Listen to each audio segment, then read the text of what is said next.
Good evening, guys. Today I'd like to introduce a new video series that I'm going to put together to try and outline some faults that I commonly come across in my trade of automotive electrical, and I really wanted to try and help people to develop skills and knowledge that will keep them out of the shop with expensive repairs and redos and things like that. So this series is a bunch of fails. This aims to introduce what I like to point out and keep people away from, and maybe help people learn a thing or two when it comes to auto electrical, because I've seen some really dodgy stuff, and this here might help clarify why I'm doing this.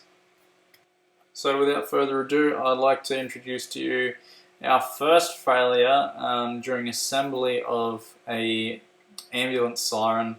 There wasn't much care taken with the assembly of this siren, and as a result we've got a crushed wire there between the two halves of the housing. Not ideal. This next picture here shows the OBD2 port found on a Jeep. Needless to say, it doesn't look very happy. It's broken off of the mounting there. The plastic's become so brittle that when we tried to connect the scan tool, it simply snapped off and pushed pins straight out the back of it, and without the right information, you would have no hope in hell trying to put those pins back into the correct sockets of that connector. So yeah, that just attests to the quality of some automotive products, and that there's really poor, in my opinion. So what we're looking at here is the front end of a Freightliner Argosy. This had a lot of troubles with starting. The automatic gearbox wouldn't talk to the engine, so it would never know that it was in neutral and ready to start. The fault here came down to the factory wiring being too tight, and when the cab would bounce up and down, we will see in the next couple of pictures that there were some pins being dislodged and causing some bad connections there. So this here is the data plug that runs from the upstairs to the downstairs, and the gearbox was not able to talk to the upstairs due to that single gold pin there on the data line basically being open circuit and causing communication faults. Now this problem could have been easily fixed if the factory had left enough slack in that loom to prevent all the tugging. So those wires were very tight and needed extensions. So what this picture here shown is a bunch of Deutsch plugs in a similar situation as the Freightliner before, where we had a lot of communication problems and erratic data readings and things like that, all caused by no seals and this vehicle running through water and filling these plugs up, causing a lot of dramas. So yeah, keep your seals on, people. They're there for a reason. Get a good close look at this one here. This one's a pin that's been burnt off and stuck inside the connector. So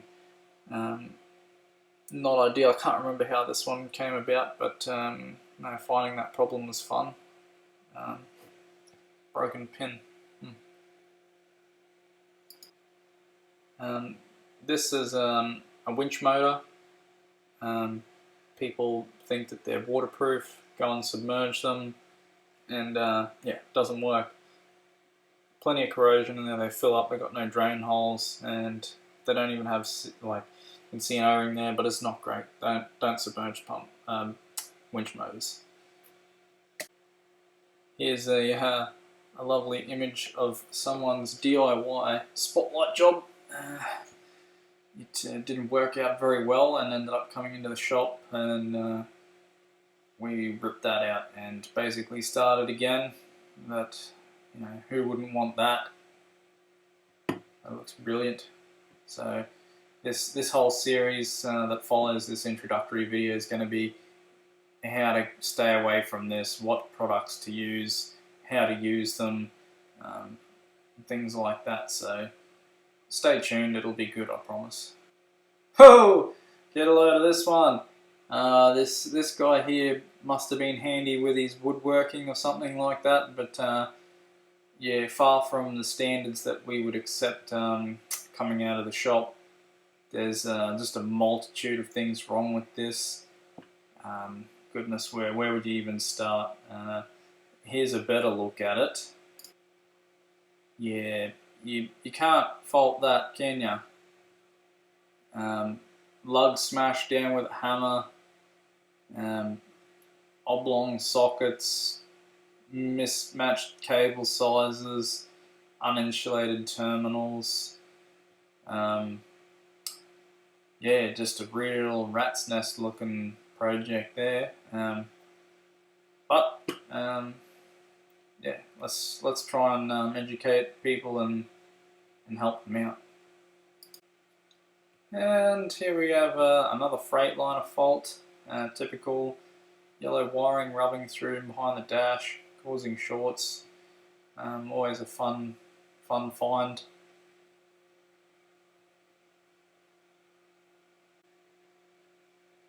This is a Bosch ECU found out of a Mazda BT50.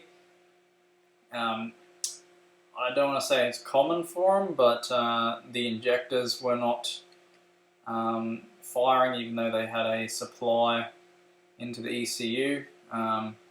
Once we determined there's something wrong in there, we pulled it out, and yeah, just undoing the screws, you can smell the burning. This was an interesting case. A garbage truck had intermittent issues with the gearbox, losing communication and power and whatnot, and we ended up finding that this fuse here had been installed incorrectly, where one leg was not even in the terminal. So that's sort of embarrassing for the factory there, because no one had been in there since the factory had fitted this thing. So this image is of a boat, and I find boats are a real nightmare and problem when it comes to neat, tidy work. I don't know who does this sort of work, whether it's the owner or the factory, but it's a far cry from what I feel is acceptable. It's an absolute wonder that these things don't burn down more often. Just looking at the quality of those crimps, just the absolute atrocious layout there. Yeah, very hard to follow, no order, and it makes everyone's life more difficult. So hopefully with this video we can sort some of those issues out.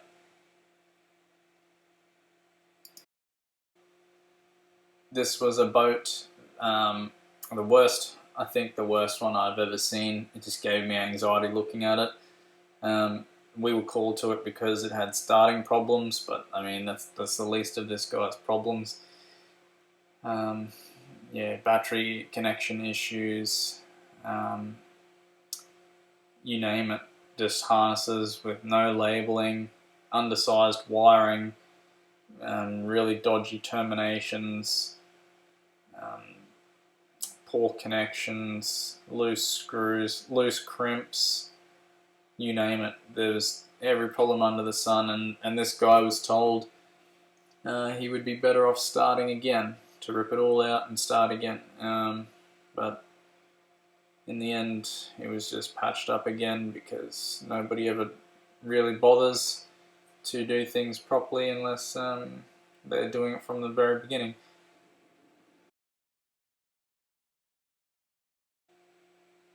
And it wouldn't be worth the time to try and repair or inspect all these cables individually, all the terminations, the wire brushing, all that sort of stuff that would come with cleaning these heads and relocating terminals. In instances like this, you're better just starting again, even though it's going to cost you a significant amount of money. For a reliable electrical system, you would not bother mucking around with this sort of thing. Unless you like it and enjoy wasting your time, then yeah.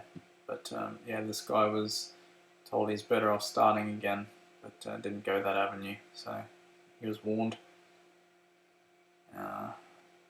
Look, no spring washers under these, just wing nuts, screws, bolts. Everything's mismatched. Nothing's to standard. Nothing looks nice. It's just junk. So let's try and fix all that sort of stuff up by educating everyone on the basics. So yeah, with this series of videos, we want to try and help people understand what's acceptable, what's neat, what will help you for serviceability in the long run. You've only got to look at some of these images. The bundled earths in this image here. Why wouldn't you put them on a bus bar that's accessible? Putting a bolt through 3 or 4 terminals and then screwing them up and then wrapping it in tape. Not very good. Plenty of better ways to do that, and neatness is the game, accessibility. Yeah, there's just so many little things that people could do to avoid situations like this where I have to come in and spend a lot of their hard-earned money on repairing issues that could have been fixed in the first place if they'd have known or taken a little bit more care of what they were doing. So stay tuned and keep an eye out for the next video in this series, and we'll dive in and try and teach everyone something and make the world a better place, and you'll save some money too. So yeah, thanks guys, thanks for watching. See ya.